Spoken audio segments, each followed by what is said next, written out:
Hello dear students, इस video में हम लोग बिहार बोर्ड वर्ग 7वीं का नई गणित प्रश्नावली 4.1 का प्रश्न संख्या 4 से देखेंगे। इनसे पिछले वीडियो में हमने प्रश्न संख्या 3 तक हल कर लिया। अगर आप लोग उस वीडियो को नहीं देखें तो इस वीडियो का डिस्क्रिप्शन में उस वीडियो का लिंक मिल जाएगा, वहाँ से जाकर आप लोग देख सकते हैं। तो देखिए, प्रश्न संख्या 4 में कह रहा है निम्नलिखित कथनों के लिए समीकरण दीजिए। प्रश्नों को समझिए। प्रश्न 4 में क्या कह रहा है? कह रहा है निम्नलिखित कथनों, यानी कि ये जितने भी कथन है इनके लिए समीकरण दीजिए। कहने का मतलब है ये जो कथन दिया है इनके अनुसार हमें समीकरण बनाना है। ये जो कथन है इसके अनुसार देखिए, कथन पहला कह रहा है 4 का संख्याओं x और 4 का योग 9 है। देखिए, जैसे जैसे ये कह रहा है कथन, उसी अनुसार हमें क्या करना है? समीकरण बनाना है। तो यहाँ पर देखिए इसको हम कैसे हल करेंगे।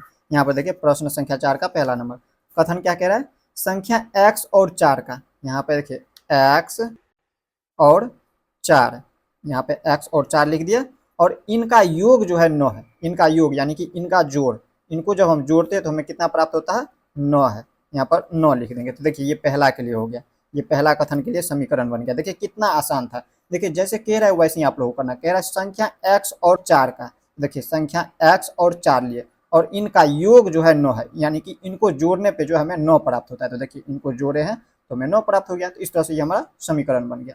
अब इसी तरह से यहाँ पे देखिए दूसरा के लिए, अब देखिए दूसरा क्या कह रहा है? कह रहा है y में से 2 घटाने पर, y में से 2 को जब हम घटाते हैं, y में से जब हम घटाते हैं 2 को, तो हमें कितना प्राप्त होता है? 8 प्राप्त होता है। तो यहाँ पर बराबर में लिख देंगे 8। यहाँ ये देखिए समीकरण बन गया। ये क्या हो गया? समीकरण हो गया।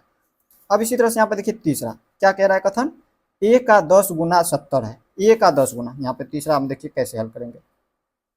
तीसरा कह रहा है a का 10 गुना, जैसे मान लीजिए आपको कहे 5 का 10 गुना, 5 का 10 गुना कहे तो हम क्या करेंगे? 5 गुने 10 यानी कि 50 कहेंगे।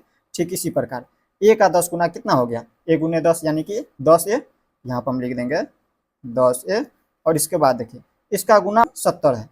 a का 10 गुना कितना है? 70 है। तो यहाँ पर बराबर में लिख देंगे 70। समीकरण का मतलब क्या होना चाहिए? बीच में बराबर का चिन्ह होना चाहिए। तो हम इसी तरह से बनाएंगे। ये हमारा समीकरण हो गया तीसरा। ये इसी तरह से यहाँ पे देखिए चौथा कथन के लिए, चौथा कथन क्या कह रहा है? संख्या b को 5 से भाग देने पर, संख्या b को जब हम 5 से भाग देते हैं, यहाँ पे 4 नंबर के लिए, 4 नंबर के लिए हम समीकरण बनाएंगे कथन का।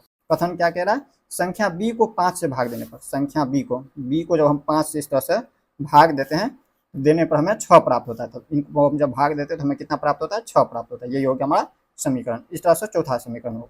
अब इसी तरह से यहाँ पे देखिए पांचवी कथन, पांचवी कथन क्या कह रहा है? टी का 3/4 15 है। टी का जो है 3/4 कितना है?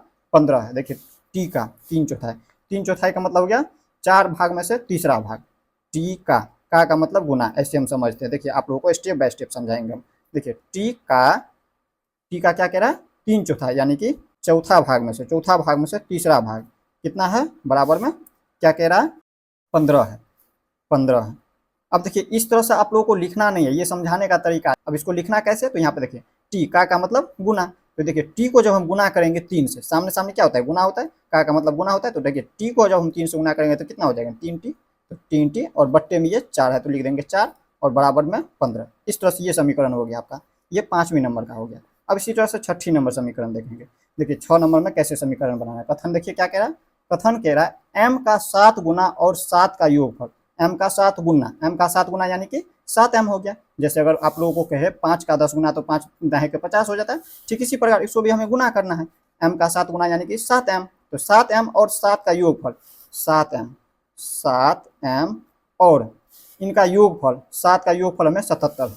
इनका योगफल यानी कि इनको जब हम जोड़ते हैं, 7m में जब हम 7 जोड़ते हैं तो हमें कितना प्राप्त होता है? 77 प्राप्त होता है। तो इस तरह से हमारा समीकरण बन गया 6 नंबर के लिए। अब इसी तरह से यहाँ पे 7 नंबर के लिए देखेंगे समीकरण कैसे बनाना है। देखिए 7 नंबर कथन क्या कह रहा है? कह रहा है एक संख्या x की चौथाई, एक संख्या x की चौथाई।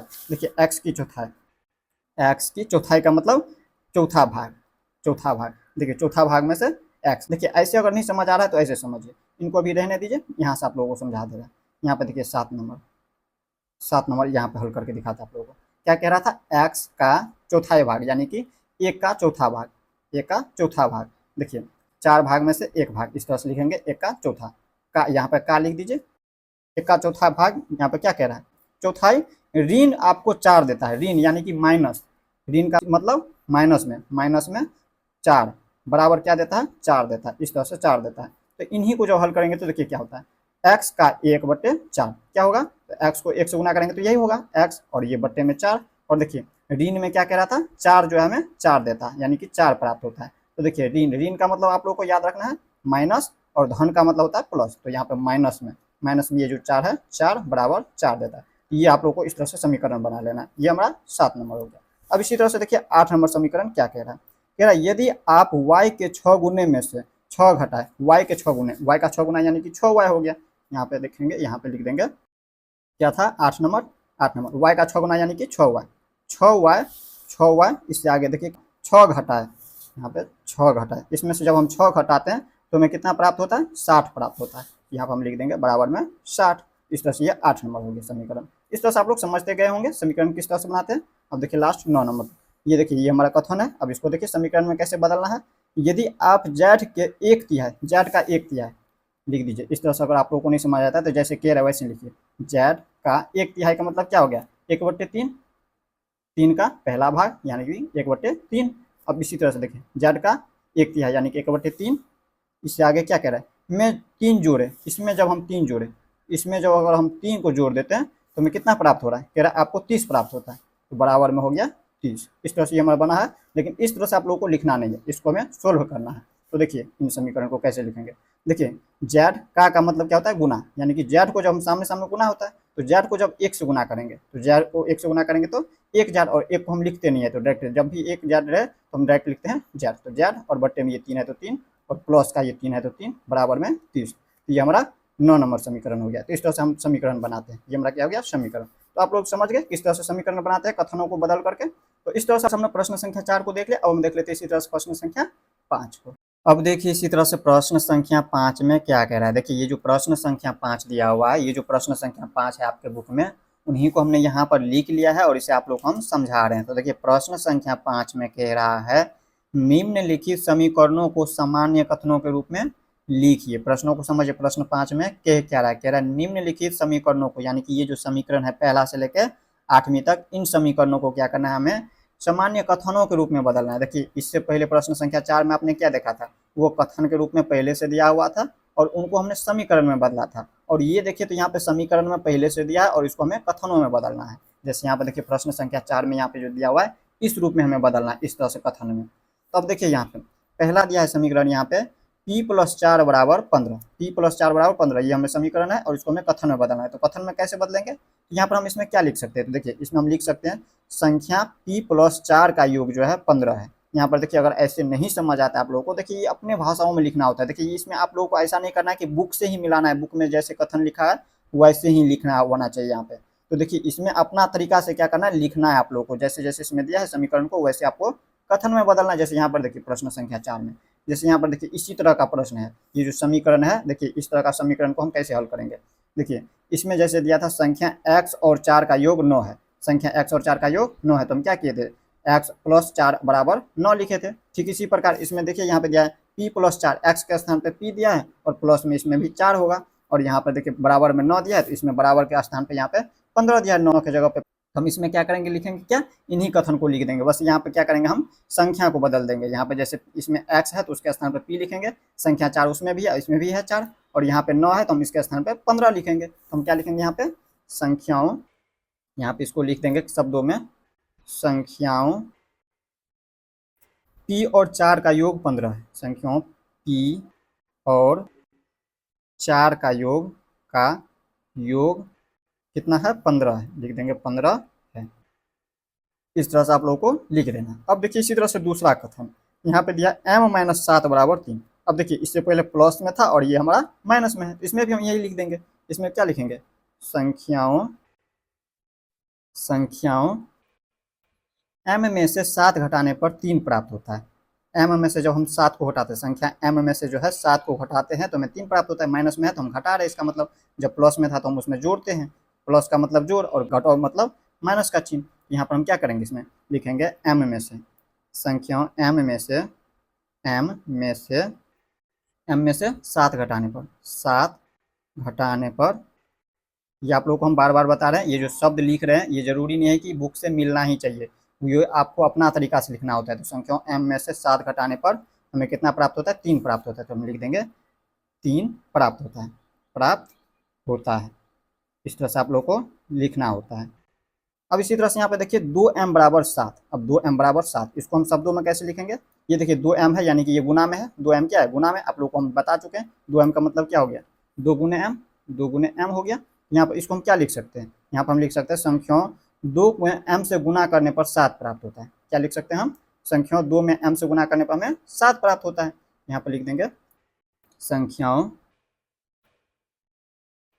2 में m से गुना करने पर, संख्याओं 2 में, या फिर लिख सकते हैं m का गुना 7 है। m का गुना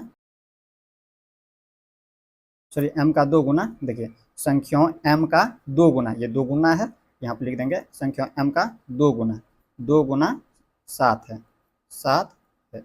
इस तरह से हम लिख सकते हैं। या फिर इसी को हम इस शब्द में, देखिए ये अपने तरीका से शब्द लिखना होता है। या फिर इसी को हम क्या लिख सकते हैं? संख्याओं m को 2 से गुना करने पर हमें 7 प्राप्त होता है। इस तरह से हम लिख सकते थे। अब इसी तरह से यहाँ पर देखिए इसमें भाग हो रहा है, यहाँ पे 5 से हमें m में भाग देना है। यहाँ पर हम क्या लिखेंगे इसी को? इसमें हम लिख सकते हैं संख्याओं, क्या लिखेंगे? संख्याओं क्या दिया है? m को 5 से भाग देने पर हमें 3 प्राप्त होता है। लिख देंगे इस तरह से संख्याओं m को 5 से भाग देने पर, 5 से भाग देने पर कितना प्राप्त होता है? 3 प्राप्त होता है। तो लिख देंगे 3 प्राप्त होता है, प्राप्त होता है। इस तरह से लिखना है आप लोगों को। अब इसी तरह से यहाँ पर देखिए इसमें यहाँ पर देखिए यहाँ पर 3m/5 बराबर 6। अब इसमें क्या लिखना है? m का 3/5 भाग जो है 6 है। देखिए अगर ऐसे नहीं समझ आता, इसी को हम इस तरह से लिख सकते हैं। 3m/5 को क्या लिख सकते हैं? m गुने 3/5। इस तरह से हम इसको लिख सकते हैं। ये जो दिया इसको हम यहाँ पर क्या लिख देख सकते हैं? संख्याओं m का 3/5, 3/5 भाग जो है 6 है। इसी को हम इस तरह से लिख देंगे। यहाँ पर लिखेंगे संख्याओं, ये जरूरी नहीं है, ये जो सभी में संख्याओं लिख रहे हैं, जरूरी नहीं है लिखना। इसको चाहे तो छोड़ करके डायरेक्ट भी लिख सकते हैं यहाँ से। तो यहाँ पे लिख देंगे संख्याओं क्या है? m का 3/5, m का 3/5 भाग जो है, ये भाग के रूप में यानी कि बट्टे के रूप में, तो भाग जो है कितना है? 6 है, 6 है। इस तरह से लिख देना है। अब देखिए यहाँ पे दिया 3p + 4 = 25। अब इसको कैसे लिखना है? यहाँ पे देखिए 3p यहाँ पे है, 3p यानी कि 3 गुने p है। तो हम इसको क्या कह सकते हैं? संख्याओं p का 3 गुना, संख्याओं p का 3 गुना, और यहाँ पे लिख सकते हैं 4 का योग 25 है। यही लिख देंगे इसको। यहाँ पर लिखेंगे संख्याओं p का 3 गुना, p का 3 गुना, p का 3 गुना, इतना तो लिख दिया। और इसके बाद है यहाँ पे 4 का योग जो है 25 है। यहाँ पे लिख देंगे 4 का योग कितना है? बराबर में 25 है, तो लिख देंगे 25 है। इस तरह से आप लोग को लिखना है भाषाओं में। अब इसके बाद देखिए यहाँ पे 4p माइनस में 2 = 18। देखिए इसमें योग है, इसमें यहाँ पे घटाव है। इसमें यहाँ पे घटाव में हम क्या लिखेंगे? तो यहाँ पर हम लिख देंगे 4p है यहाँ पे दिया, तो यहाँ पर लिखेंगे p का, संख्याओं p का जैसे है उसमें सिर्फ घटाव लिख देना है। उसमें योग लिखे थे, इसमें घटाव लिखना है। p का 4 गुना, 4 गुना 4 गुना 2 का घटाव 18 है। यहाँ पे देखिए 2 है, यहाँ पे 4 की जगह पे इसमें 2 लिख देंगे। का इसमें योग था यानी कि प्लस में था, और इसमें माइनस में है। यहाँ पे लिख देंगे घटाव, घटाव कितना है? इसमें यहाँ पे बराबर में 18 है, तो लिख देंगे 18 है। इस तरह से आप लोग को लिख देना। अब देखिए यहाँ पे ये बट्टे के रूप में है, इसको हम इस तरह से लिख सकते हैं। देखिए p/2, इसको हम इस तरह से लिख सकते हैं, p गुने 1/2, p गुने 1/2 इस तरह से लिख सकते हैं। यानी कि ये क्या हो गया? आधा हो गया। इसी को जब p को 1 से गुना करेंगे तो यहाँ पे हो जाएंगे p/2 प्लस में 2 = 8। ये जो दिया है जैसे वैसे ही हो जाएंगे। तो इसको समझाने के लिए हमने इस तरह से लिखा है। हम इसमें क्या लिख सकते हैं? संख्याओं p के आधे, p के आधे। यहाँ पे देखिए संख्याओं p के ये आधा हो गया, यहाँ पे ये आधा हो गया कि नहीं हो गया? 1/2 का मतलब क्या होता है? आधा होता है। 1/2 का मतलब क्या होता है? आधा। तो हम क्या लिख सकते हैं? संख्याओं p का आधा, या लिख सकते हैं आधे। आधे में 2 जोड़ने पे, आधे में 2 जोड़ने पर हमें कितना प्राप्त होता है? 8 प्राप्त होता है। तो लिख देंगे आधे, आधा में या फिर आधे में 2 जोड़ने पर, 2 जोड़ने पर कितना प्राप्त होता है? 8 प्राप्त होता है। तो लिख देंगे 8 प्राप्त होता है, प्राप्त होता है। इस तरह से आप लोग को लिख देना है। तो इस तरह से आप लोग प्रश्न संख्या 5 को समझ गए। अब हम देख लेते हैं इसी तरह से प्रश्न संख्या 6 को। अब देखिए इसी तरह से प्रश्न संख्या 6 में क्या कह रहा है? प्रश्न संख्या 6 कह रहा है निम्नलिखित स्थितियों में समीकरण बनाइए। यानी कि इस स्थिति में हमें क्या करना है? समीकरण बनाना है। तो देखिए इसको हमें समीकरण में कैसे बदलना है। देखिए क्या कह रहा है, पहला नंबर कह रहा है इरफान कहता है कि उसके पास परमीत के पास जितने कंचे हैं उनके 5 गुने से 7 अधिक कंचे हैं। इरफान के पास 37 कंचे हैं, परमित के कंचे की संख्या को m लीजिए। प्रश्नों को समझिए, प्रश्न में क्या कह रहा है यहाँ पर समझते हैं। यहाँ पर जैसे जैसे कह रहा है वैसे वैसे आप लोगों को करते चले जाना। देखिए इरफान क्या कहता है कि उसके पास जो है परमित के पास जितने कंचे हैं ना उसके 5 गुने से 7 अधिक है। तो देखिए परमित के पास कितने कंचे हैं वो हमें नहीं पता है, तो उसके लिए यहाँ पे क्या कह रहा है परमित के कंचे की संख्या को m लीजिए। परमित के कंचे की संख्या को हमें नहीं पता है तो m लेना है उसके लिए। यहाँ पे हम m लिए, तो परमित के पास जितने कंचे हैं उससे देखिए यहाँ पे इरफान के पास जो है उनके 5 गुने से 7 अधिक है, यानी कि इसका 5 गुना है, इनके परमित के जो है 5 गुना, यानी कि परमित के पास m कंचे हैं तो इसका 5 गुना, यानी कि 5m हो गया। 5m से जो है 7 अधिक है, इनसे 7 अधिक है, तो यहाँ पे इसमें हम क्या करेंगे 7 को जोड़ देंगे। और इसके बाद देखिए आगे कह रहा है इरफान के पास 37 कंचे हैं। इरफान के पास कितना है टोटल 37 कंचे, तो बराबर में लिख देंगे 37। इस तरह से हमारा समीकरण बन गया ये पहला के लिए। अब इसी तरह से देखिए दूसरा के लिए। अब देखिए इसके लिए हमें समीकरण बनाना है। क्या कह रहा है, लक्ष्मी के पिता की आयु 49 वर्ष है, उनकी आयु लड़की की आयु के 3 गुने से 4 वर्ष अधिक है। देखिए लक्ष्मी की आयु हमें नहीं पता है, तो यहाँ पर देखिए कह रहा है लक्ष्मी की आयु को y वर्ष लीजिए। तो लक्ष्मी की आयु को हम क्या करते हैं y वर्ष ले लेते हैं। लक्ष्मी की आयु हो गया मान लेते हैं y वर्ष। तो यहाँ पर देखिए लक्ष्मी के आयु के 3 गुने से 4 वर्ष अधिक है, 3 गुने से। यहाँ पर अगर मान लेते हैं लक्ष्मी की आयु है y वर्ष, तो इनके 3 गुने से कितना अधिक है 4 वर्ष अधिक है। तो y को हम 3 से गुना करेंगे तो 3y हो गया, 3y से कितना अधिक है 4 अधिक है, 4 वर्ष अधिक है। तो यहाँ पर देखिए इसका आयु कितना है तो 49 वर्ष है, इनके पिता की लक्ष्मी के पिता की आयु हो गया 49 वर्ष। इस तरह से ये बन गया हमारा। अब इसी तरह से यहाँ पर देखिए तीसरा समीकरण कैसे बनाना है। देखिए क्या कह रहा है तीसरा नंबर में, अध्यापिका बताती है कि उनकी कक्षा में एक विद्यार्थी द्वारा प्राप्त किए गए अधिकतम अंक प्राप्त किए गए न्यूनतम अंक का 2 गुना धन 7 है। प्राप्त किए गए अधिकतम अंक 87 है, न्यूनतम प्राप्त किए गए अंकों को L लीजिए। देखिए न्यूनतम यहाँ पर देखिए इसमें समझिए प्रश्न में क्या कह रहा है, अध्यापिका बताती है कि उनकी कक्षा में जो है एक विद्यार्थी द्वारा प्राप्त किए गए अधिकतम अंक जो है प्राप्त किए गए न्यूनतम अंक का 2 गुना से 7 अधिक है, धन है यानी कि 7 अधिक है। यहाँ पर देखिए न्यूनतम अंक हमें नहीं पता है, न्यूनतम अंक नहीं पता है तो हमें L लेना है। कह रहा है न्यूनतम के लिए L लेने के लिए, तो यहाँ पर हम तीसरा में कैसे समीकरण बना तो L ले लिया। तो L का देखिए L का जो है कितना अधिकतम है, तो L का जो है 2 गुना से 7 अधिक है, L धन 7 है, 2 गुना धन 7 है, यानी कि इनसे 7 अधिक है। यहाँ पर हम क्या लिखेंगे L का 2 गुना 2L हो गया, यहाँ पर लिख देंगे 2L, और इसके बाद उससे 7 अधिक है, धन का मतलब होता है प्लस, तो इसमें 7 जोड़ देंगे तो कितना होता है 87 वर्ष, अधिकतम अंक 87 है, यहाँ पर लिख देंगे 87।